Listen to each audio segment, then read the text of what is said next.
Today we're going to talk about multimedia content creation, hands-on video infographics, and photography. So basically, even with I've interacted with Waste campaign. I really love the aspect of storytelling around waste, and also I just want to inspire you tonight. And in terms of what we're going to talk about, those who are watching us, yeah. So let's go to the next slide. So the key areas we're going to focus on today, we're going to talk about the art of visual storytelling, photography for emotional clarity, videography for narrative impact, creating impact infographic and translating, program data into visual stories, accessibility in storytelling, organizing and managing multimedia assets. And it's going to be practical in as much as we're going to just talk about, and we're going to make it more immersive. We're going to talk about the AI tools that you're going to use. We're going to talk about how do you capture the emotion of the audience, and even maybe share a few samples of how you can tell stories with your phone. How could you even make sure that you capture the emotion? Number one thing that I just want to talk about as I start even the art of visual storytelling is stories are out there. It's us just to get the emotions of people. How can we make sure that the stories that we get on the ground can really create impact? So from this onset, I know you guys want to tell stories of waste. I want you to think about it from the audience perspective. Don't think about it from the organization perspective. Most of the time, organization will say they'll produce a video and it's more about we as waste speakers, we do this, we do this, we do this. How about you change the narrative? Look for the people on the ground, let them tell you the impacts of the waste in their community. Let it be from community driven stories, then you come introduce the organization. So you'd find that you're selling stories on LinkedIn, WhatsApp, Facebook, TikTok, and all these kind of platforms. So I'm just making a reference to my slides, but I'm going to just talk about real issues, practical information, so that when you leave this particular session, you think beyond just being an organization, but you think impact, because stories have a way of changing the society. So let's talk, for example, I want to do a campaign on people to clean their environment. The key person that I need to look for is this person is affected. Don't start with the organization part. That way, you'll be able to create impact, and you'd find that you get raw information. Even you can take that information in the local dialect. Let them speak in the language that they can understand. If it's Kenya, Swahili, like currently I'm in Kenya, you just take Swahili or English. Let it be. Don't script it. If they're telling you the story about how at a certain point they collected waste, they found something, let it be just then. Later is when you can edit out parts that will really not make sense. So one thing about how you adapt your content for different platforms is people are moving away from stories whereby it's you see, yeah, and I'll give you a very perfect example, and you define this across different multiple social media platforms. If I come with with my camera and then I start saying, "Hi guys, so today we are doing this and this and this," that really feels organic, right? And then I walk you through. It's more natural, and then I just start talking about it. People will watch it. But when you start to talk about your organization, people will scroll away. So let it be human centered. Let it not be corporate centered, because you find that you start even with your caption, the way you caption, you're more thinking about selling the organization than selling the impact. When you sell the impact, people will connect with your organization. So how do you adapt those particular social media content that you produce? I'll talk about one particular thing. For example, you've gone to the ground, you've interviewed people. Maybe the story is long, or maybe it's an episode that you produced. How do you even churn it out? For example, there is a tool called Opusly. You'll upload that long form content, and then it will chop that particular piece of content. So you'll even pick the genre for the content itself. That you're able to adapt the content for a particular platform. Number two, even the tone itself. How do you even get to do that? Because you'd find that you'd also have what you call a hook. Let me give you, for example, in terms of TikTok. I have maybe you guys were doing the West collection, you've done the entire story of the West collection, and you've done a very nice video. But there's something that was happening that was a bit fun in it, or it's a hook or something that was really, really interesting. Bring that portion of that particular content first, then edit other key things that maybe it's more information driven. That way, people will be able to have the hook. What is it that is human that people can connect with? So let it have a hook. Let it have the strong information. Let it have the key thing that maybe you as I think I want us to demystify a way traditionally content has been produced. Our attention span is becoming less and less. So think about how you could make your audience view you. Let them view you human first, then look at you as a corporate or as an organization. Let it be human. Maybe you go out to the street, maybe you go to the community, maybe you let people talk about the waste itself. Yeah. So when you have an opus clip, there are other more tools that you can use. You churn out into smaller bits. So you find that from a 5 minutes video, you have five videos for the week, and it has chopped for you, and even you can even schedule that particular content. Next slide.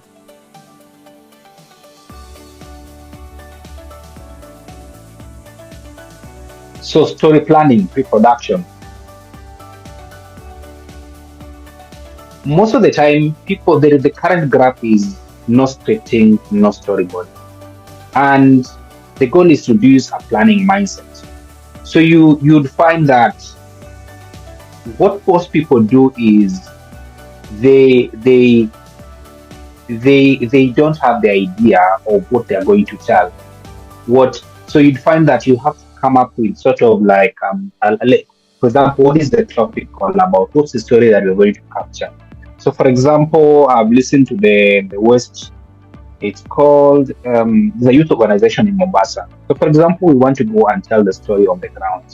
One, define the story objective. Why this story matters. The why. Why does it matter? Then identify key characters and even the concept itself. So maybe we'll get a consent of the person being interviewed. Develop maybe a short list or a checklist. For example, what do I need to tell in terms of the short? For example, they're collecting the waste. Let me go to where they're recycling the waste. Maybe let me follow someone. Maybe so you'd have to have those particular shortlists. But first, in one way, have the whole idea first, because you'd find that you want to go and tell the story, but you don't know who is your character, who is the person being involved in the waste collection and those kind of things. So identify, do even your research. eh, Find even emotions that you're going to. This is a close up of the waste. How is the waste looking like? Because if you just take your camera and then tell us the whole environment thing, and we don't know the type of waste that they collect, we won't have a good view of your story. Interview, the soundbite. A good example is invest in proper quality sound. Most of the content that I even shoot now, I've realized that in as much as I own a camera, but stories that I've shot on phone are doing well in terms of views and engagement. Invest in quality sound. A good example is Holy Land Black M2. This one. This will give you a good sound. There is DJI mic, not advertising, but I'm just investing in proper quality sound because sound is king. So in as much as you have the camera or on the phone, but just investing, and then use a simple template for planning. For example, you want to tell that particular story. What's the key thing that I'm going to do? Okay, have this short list. In as much as you have this short list, a lot of things can also happen on the ground. I'll give an example of context in Kenya. The day you go to look for the waste pickers and then you understand where they're dumping the waste, there's a lot of smoke coming out of where they're dumping the waste. The story changes. Maybe the some of the waste are burning. That's a real example. Some of the waste are burning because of the chemicals. It's not because somebody is burning the waste. That's another story. So just again talk about why also waste segregation is very, very important. Some biodegradable. I have kind of productions that I've done around waste production. So something like that. Yeah. So plan your story, plan the context. Where's the location? What do I need? Who do I need to interview? Take as many stories as possible. Make them organic. Yeah. Next.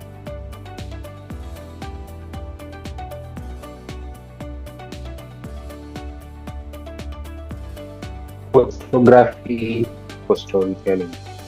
So I'd give you a practical example that will work well for you when you're doing storytelling. Most of the time we have something called composition. I want to explain it in a more simpler way for different audience. Maybe you've not stepped into a photography class. Maybe it's your first time going to even purchase a camera. So here's the thing. When you arrive on the ground and you want to a photo that will stick, sometimes don't tell your audience to look at you or your character or your subject to look at you. Just find them in the moment. That photo will be used even for 5 years within your organization. Photos that you find people in the moment, that is a photo that will last. Just look at it, the one that I've used here. You can caption this photo so many times. You can use this photo. So number one, find your subject in the moment. If possibly, even tell them that I just want you to just continue doing whatever. If you are taking the story of the waste pickers, you're telling the story of how people are dumping waste, and in one way or the other, just don't focus on what the subject is doing. Focus on taking multiple shots. Take as many shots as possible. Then you get the right frame. That is the one that you use for a story. In terms of composition, what is this composition? I want to teach it in a very simple way. Composition is how you arrange elements or subjects in a frame.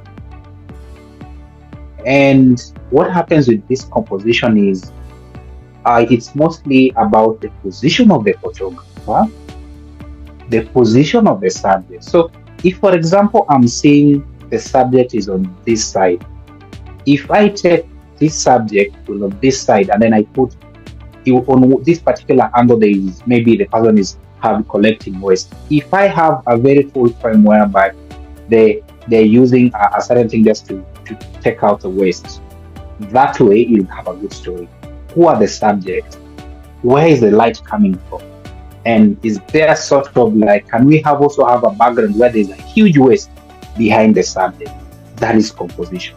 So there are different kinds of composition. There are about 23 of them. But you as a storyteller, I'd love you just to master even at least 5, because you'd find for even more than one photo, you'd find that there are several types of composition. There is rule of thumb. There is mostly, I want to explain in a very simple one. The one that most people love or know always. People will tell you, okay, I want a photo of the sunset. Then they do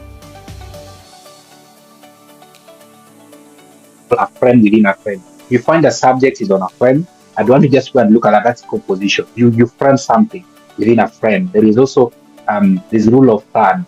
There is symmetry. Symmetry, you'd find something is reflecting on top of the other. So there are different kinds. So when you learn that, another thing is also lighting. How do you get to work with different kind of light? Are you shooting against light?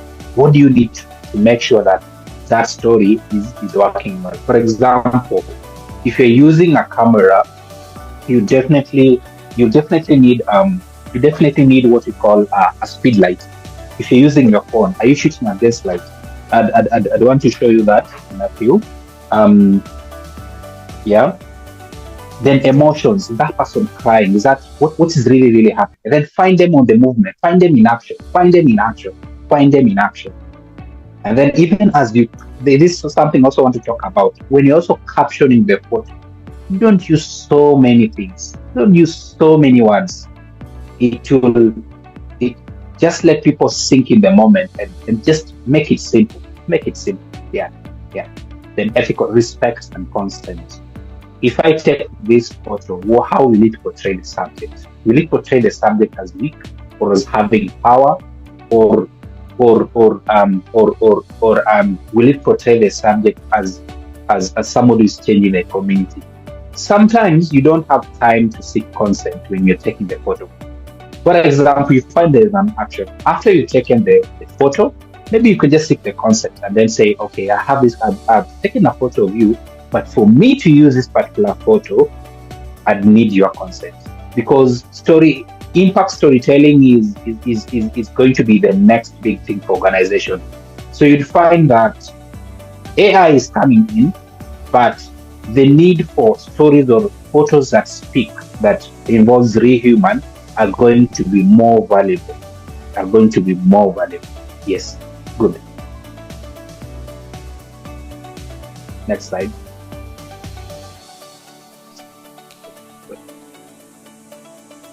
Yes, so you can see this is just an example. I have many photos. So you see that there's a story in that particular picture.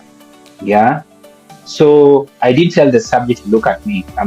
Assume this is a coffee farm in Tanzania, Arusha. So we did a story there. Another one, next slide. Just giving an example. So you see the position of the subject, they're not looking at me. Yes, the next slide. So composition, how do you frame? How do you tell the story that this lorry is loaded? Yeah, composition, look at that. If the subject was looking at me, then that particular photo would not have made sense. So maybe that person is fixing a machine. Yeah, so you'd find that photo will fit in different places. Yes. Um, yeah. Next slide.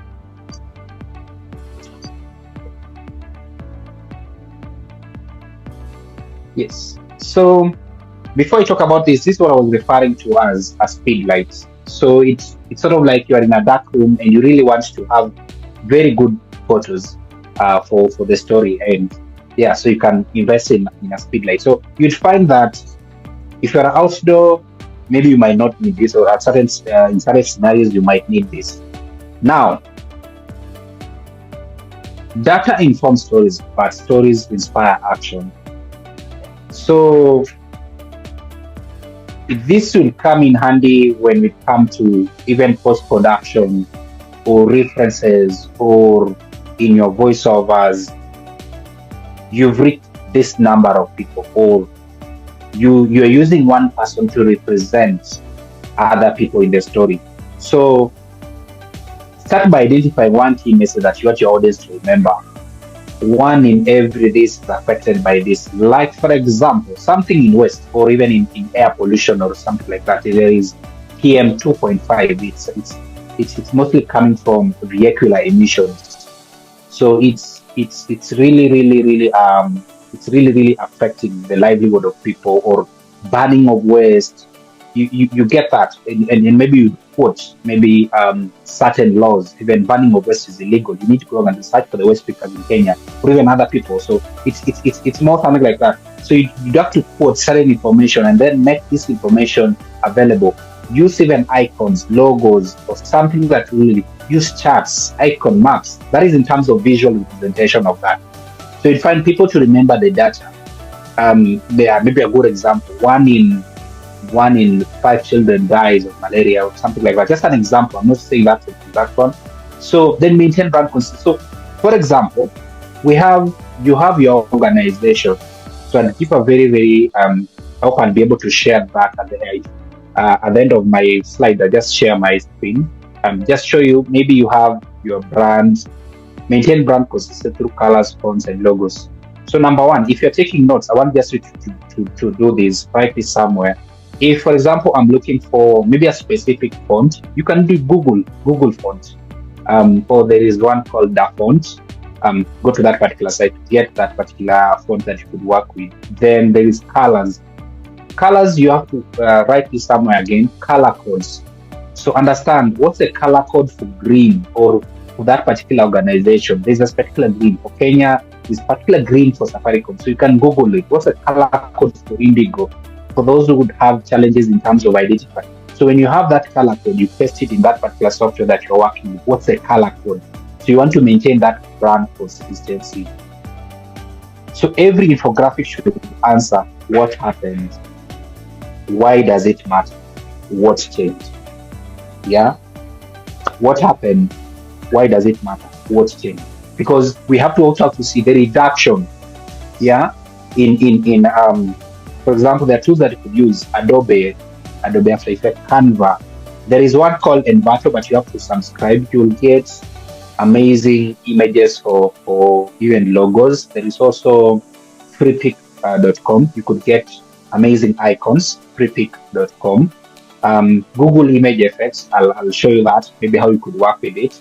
It can help you even design amazing amazing intro logos, or even animate a product or something. because there is that aspect of involving the AI in your workflow just to make sure that you have that representation. It could be cheaper for you as an organization. Yeah. So something like that. Good. So have a data and icon. Next slide. Hi, David. Yes. Yes, you have 10 minutes more. Okay, good. So we have a videography technique. I hope this would be a jargon, but it's just very, very important just to talk about it in a simple way. Most of the time you'd want to use your phone to tell the stories, and then you want your phone to look like the camera and even able to adjust the settings.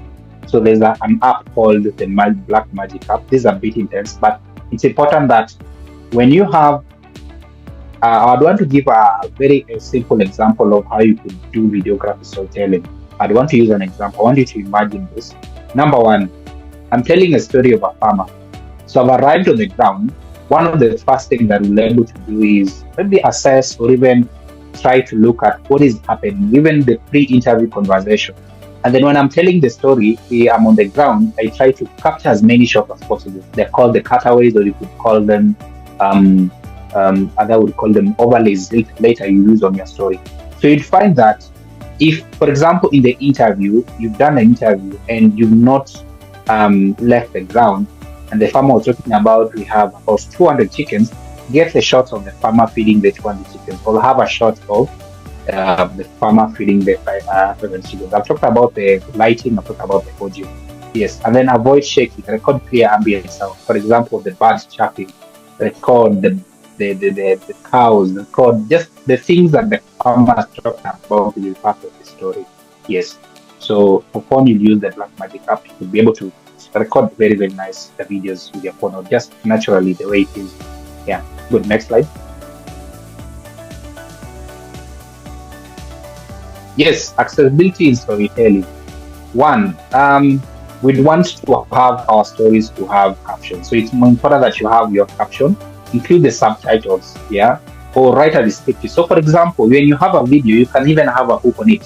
So the hook would be part of, or even the text you put on the video will make sure that people are hooked. Reasons why you need to collect the waste, and it's in bold, and you've added something behind it. So it's important that you could have that particular text somewhere. It will be like a hook, right? Ensure the graphics remain clear on mobile device. So for example, before you post it, test it out on your phone, export it, yeah. Then even consider transcript for longer videos. This is why I'm jumping really quick. I'd want to show you a bit of those, what I'm talking about, the practicality of it at the end of this particular slide. So next one. Editing for impact. Now, editing for impact. There is Canva, we talked about CapCut.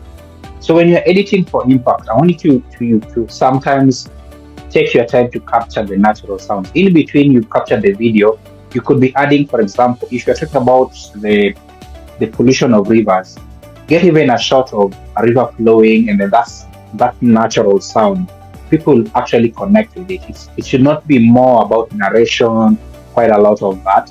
Then I've talked about text, subtitles, logos, maintain brand tone. Yeah, good. Next one. Yes, I think this is the last one. Always seek informed consent. So how does it look like for you who is going to do stories on the ground as an organization? One, within your consent, you should state for how long you use the images and the videos. Is it for non-profit? Is it for profit? Let the reader of the consent form or your interview, to understand why they're signing for that particular consent. Then avoid traumatizing or exposure. For example, you are asking questions that will make the person cry or feel overexposed in terms of even after the story is done, because also give them room. How do they contact you when they want to withdraw the consent? Then use visual that portrays strength, hope, and urgency. So then focus on empowerment, not victimhood. Focus on empowerment, not victim, because this will definitely affect you. We've done a couple of stories, and now we want to do the practical assignment. hope we'll be able to share these. Let's see. Be able to share.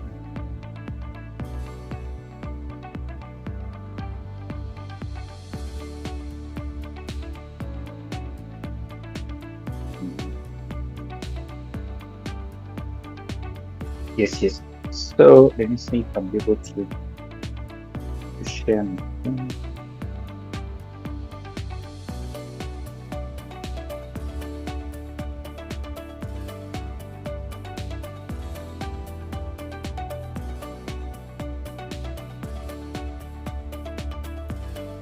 Just a second.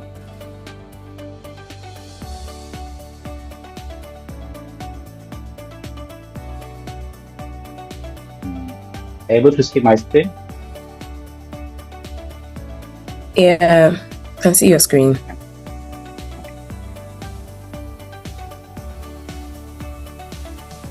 So in terms of so there's one in terms of infographics. Just want to show something about infographics. So I'm talking about maybe this is Burkina Faso. So I want to give, for example, this is Burkina Faso. So I want to show this is Burkina Faso. You see the infographics is as simple as it is. I have the map of Burkina Faso, something like that. So you have this particular infographics, 1.2 million. So you could definitely find this and then insert within your video. So it's infographics. So what you do in your infographics, this is the key information, but I have also other these beneath it where we are talking about over 1.2 million targeted. So it's more of like, I want people to connect with the figures, and then the figures that I also have to break it down for what particular information.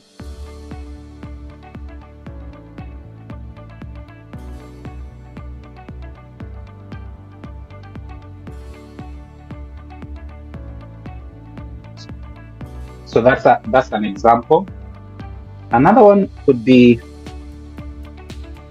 the one you shot on a phone.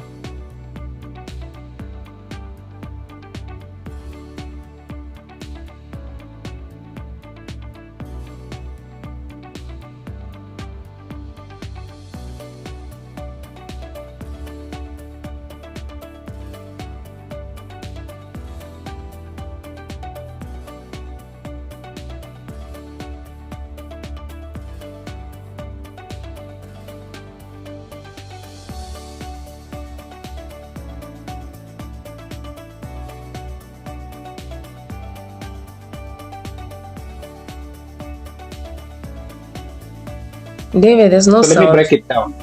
Oh, there is no sound. Okay. Yes. Okay.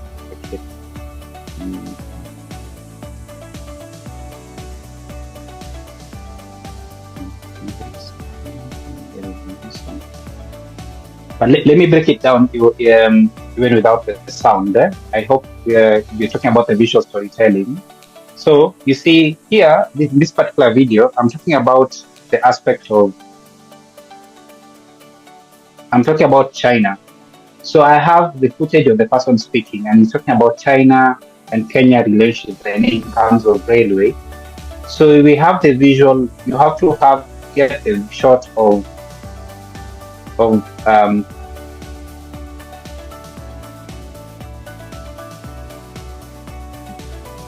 wish you could get the sound. Let me see if I could pause it.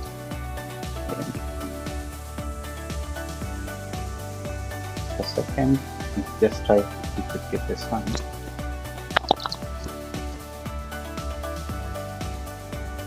Network as primary resource that connects people. Are you able to get the sound? Yes. Okay. Thank you.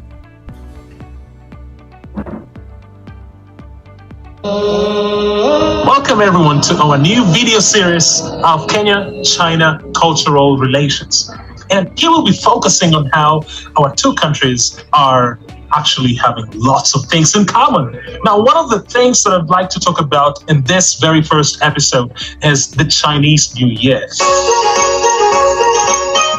And Why is it really special? And why do it at this beautiful Nairobi terminus, the SGR? Well, first and foremost is Kenya and China have the railway network as primary resource that connects people, not only families, businesses, but also friends. I mean, who doesn't want to meet these people? One of the most interesting things is that China has high-speed railway and Kenya has the SGR. And at such a time, we all agree that we need to meet people.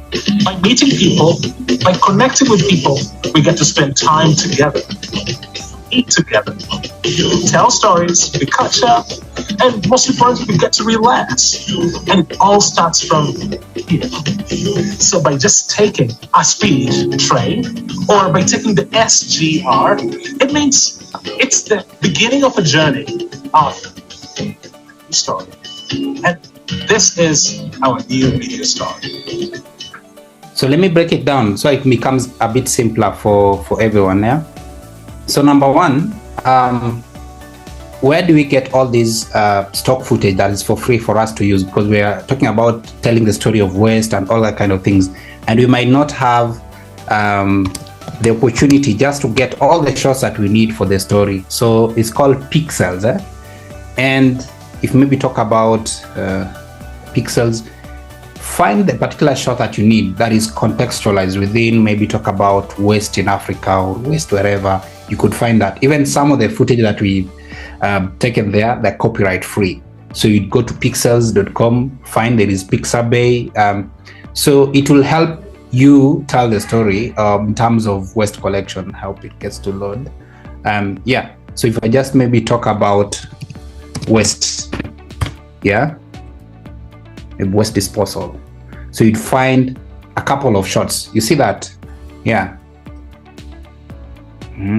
Yeah. So you'd find that several videos that you could work with. Yeah. Several videos that you'd work with, or even photos. So here is just photos, videos. Yeah. So that is one thing in terms of helping you tell the story better. And then even now even for the music. So for the music in terms of the AI, and mostly for organizations, they'd want maybe to have their own theme song. So the important thing to make sure that the story captures the attention of the audience, don't use a music that is known or a common music, because you'll have a copyright strike, right? For that particular video or audio. So you could either go and create an instrumental that is tailored for your organization, because instrumental, they don't compete for attention. So you could either find that it's called Suno AI. So go to Suno AI, you'd find a very nice one. You create your music, you type the instrumental, for example, make a music or create an instrumental that can be used for a campaign and then it creates. For a very few seconds, you'll be able to get even a free audio.